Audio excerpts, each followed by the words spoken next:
परमात्मा हमें याद दिलाते हैं कि पुण्यात्माओं, तुम काल के जाल में फंसे हुए हो और जिस सुख को तुम छोड़ आए हो सतलोक में, उसको तुम यहां खोज रहे हो।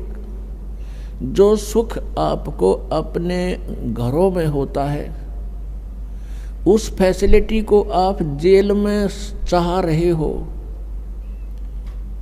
वो कभी नहीं हो सकती। तो ये 21 ब्रह्मांड जेल है काल की। 21 ब्रह्मांड ये काल की कैद है, इसमें हम बंद हैं, कर्मों का दंड हम भोग रहे हैं और संस्कारों के बंधन से, रस्से से, बेड़ियों से हमें बांध रखा है और इस जेल में हम सुख ढूंढ रहे हैं।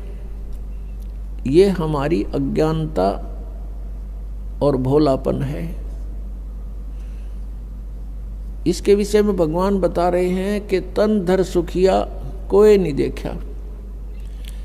हमने, परमात्मा कहते हैं, इसी 21 ब्रह्मांड में दौरा कर लिया, कोई भी जीव सुखी नहीं पाया हमने।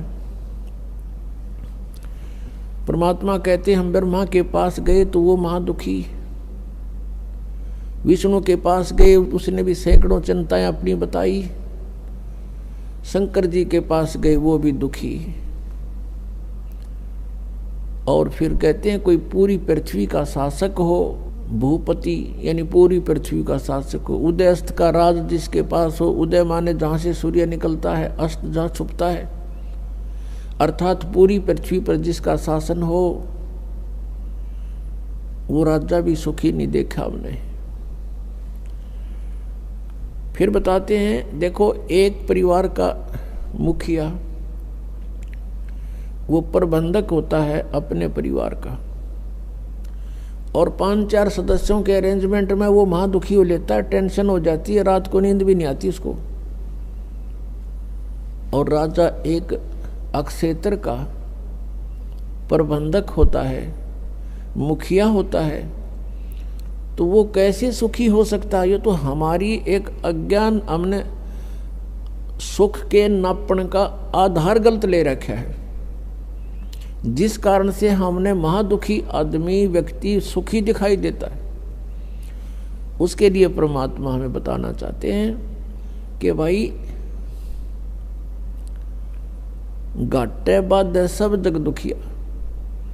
घाटा मीन हानि होगी किसी व्यवसाय में, वो तो नेचुरल दुखी, और जिसके घना धन हो गया वो महादुखी। 100 अरेंजमेंट सोचेगा, 20 लाख का बेनिफिट हो गया तो 50 लाख की कोई फैक्ट्री ला लेगा, अगले दिन मजदूरा हड़ताल कर माथा टेक कर बैठ जाएगा, क्या होगा, मेरे 1 करोड़ डूब गया, फलान डूब गया, रात दिन नींद नहीं आती उसको।